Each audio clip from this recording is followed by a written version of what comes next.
Apache पर बैठाया जाता है। किसी भी तरीके से संबंध बनाने हैं। उसी भी प्रकार से समाज में सभी बुद्धिमान हैं, अच्छी बात है, लेकिन जहां समाज के कल्याण की बात हो वहां पर सभी लोग बैठिए, थोड़ा आप समझौता करिए, थोड़ा आप समझौता करिए, जिसमें समाज का कल्याण नहीं हो तो वो कार्य किया जाए। सही कह रहा हूँ, गलत कह रहा हूं? इसी उद्देश्य, इसी संकल्प पर बढ़ना है।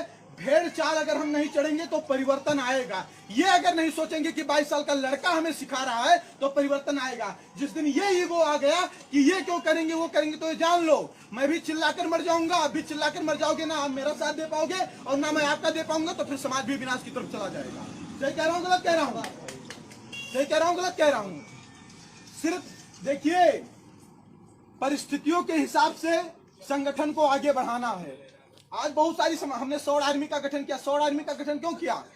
क्योंकि मेरे समाज की हत्याएं हो रही, पुलिस वाले FIR तक नहीं लिख रहे हैं। मेरे समाज की हत्याएं हो रही, पुलिस वाले FIR तक नहीं लिख रहे हैं। 14 साल, 12 साल, 13 साल, इन 3 साल, इतने साल के अंतराल के बच्चों की अगर आंखें निकाल ली जाएं और जिंदा मार दिया जाए चाकू घोंपकर, तो सोचिए क्या ये मानवाधिकार का हनन नहीं है? क्या मानवता के नाम पर कलंक नहीं है? लेकिन फिर भी प्रशासन और राष्ट्रीय मीडिया सब लोग चुप हैं। क्यों चुप हैं? क्योंकि आपका संगठन कमजोर है। क्योंकि आपका संगठन कमजोर है। आपके संगठन में कुछ लोग सिर्फ अपने व्यक्तिगत स्वार्थ को सिद्ध करने के चक्कर में पूरे समाज को बेच देने के कगार पर हैं। ऐसे लोगों से सावधान रहना है अगर समाज को आगे बढ़ाना है। और अगर आगे नहीं बढ़ाना है तो सभी लोग स्वतंत्र हैं। आचार्य चाणक्य ने कहा, संसार में जितने मूड हैं उतनी प्रकार की बुद्धि है, सबका अपना दर्शन होता है। मैं सर्वेश पांडे यहाँ पर बैठा हूँ, आप कुछ सोच रहे होंगे, आप कुछ सोच रहे होंगे, आप कुछ सोच रहे होंगे, सभी लोग कुछ ना कुछ भिन्न सोच रहे होंगे, लेकिन हो सकता है आपके सोच से मैं अलग हूं, हो सकता है आपके सोच से कुछ अलग हूं मैं। तो मैं जो हूं मैं हूं, आप जो हैं वो आप हैं। समाज के लिए कुछ अच्छा करना, इसी संकल्प के साथ हम लोगों को बढ़ना है। तो बढ़ेंगे कि नहीं बढ़ेंगे? बढ़ेंगे कि नहीं बढ़ेंगे? देखिए, आप चिंता मत करिए। देखिए, मैं आपको बता दूं, मैं जब 1.5 साल का था तभी मेरे पिताजी खत्म हो गए थे। मैं एक बहुत ही पिछड़ा जिला बहराइच, उसके एक गांव से आता हूं। जब मैं खड़ा हुआ था तो मेरे भाई पटीदार मेरी ठिठोलियों मजाक कर रहे थे। बहुत जने आए चले गए, ये अब आए हैं करिए। बहुत जने आए कल्याण के भी, अब ये समाज के कल्याण करिए। लेकिन मैं उनके उपहासों से कभी हताश निराश नहीं हुआ, मैं आगे बढ़ता रहा। और मेरे उस कठिन संघर्ष का परिणाम है कि आपके बीच में आज बैठकर बोल रहा हूँ।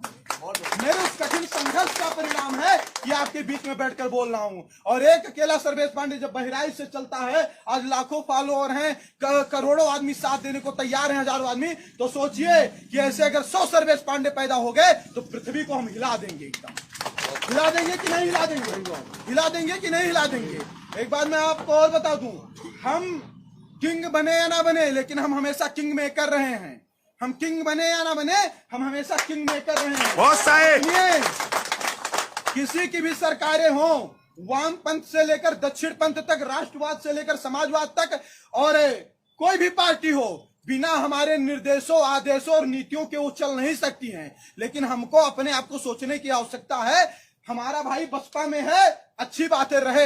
हमारा भाई भाजपा में है, अच्छी बातें रहे। हो सकता है कल भाजपा की सरकार आए तो हमारा भाई मदद हमारी करेगा, कल बसपा की सरकार आएगा हमारे भाई। सबसे सामंजस्य बनाना है, समाज का विकास सोचना है। कोई कहीं भी रहे, उससे ये विवाद नहीं करना। आप बसपा में कहो तो आप क्या खाने नहीं खाएंगे? काहे नहीं खाओगे भाई? बड़े बड़े नेता तो खा रहे हैं एक दूसरे के यहाँ, लेकिन आप पंडित जी लोग मिलकर के एक दूसरे के यहाँ खा ही नहीं रहे हो, क्योंकि वो उनकी अलग पार्टी है। इन विचारधाराओं से ऊपर उठकर सिर्फ समाज के लिए सोचना है। एकता लाइए, एकता कहने से नहीं होगा।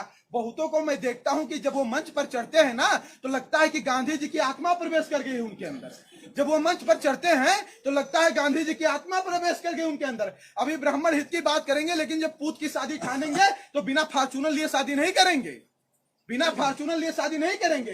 तो कथनी करनी में अंतर नहीं होना चाहिए, और कथनी करनी में जिनके अंतर है वो कभी समाज का कल्याण नहीं कर सकते। सही कह रहा हूं, गलत कह रहा हूं? अगर मेरे शब्दों से कहीं किसी को कोई कष्ट पहुंचा हो या कोई त्रुटि हुई हो तो अपना बालक, अपना भाई, अपना बेटा समझ करके माफ कर दीजिएगा, क्योंकि चलना है, पन्ना पहुंचना है, और देर भी हो रहा है। और बहुत अच्छा लगा आप लोगों से मिलकर, चलेंगे।